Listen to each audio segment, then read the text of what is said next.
Friends, நம்ம இப்போ paper டால் kit பற்றி பார்க்க போகிறோம். இதில் நம்மளுக்கு ஒரு டால் வருது. இந்த டாலுக்கு நம்மளுக்கு கூடவே நிறைய திங்ஸ் வருது. நம்மளுக்கு நிறைய திங்ஸ் வருது ஃப்ரெண்ட்ஸ், பாருங்கள். ஸோ இதெல்லாம் நம்ம இப்போ பார்பிக்கு போட்டு பார்க்க போகிறோம். முதல்ல நாம் இந்த பேண்ட் அண்ட் டாப் போட்டு பார்த்துடலாம். இது ஓகேவா இருக்குது. இப்போ நம்மக்கிட்ட 2 ஹேர் இருக்குது. ஒன்று இது, இன்னொன்று இது.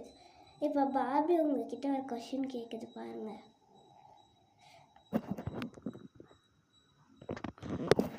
படிச்சிங்களா? ஒரு கொஷினில் என்ன ஹேர் நான் போடலான்னு அது கேட்குது. நாம்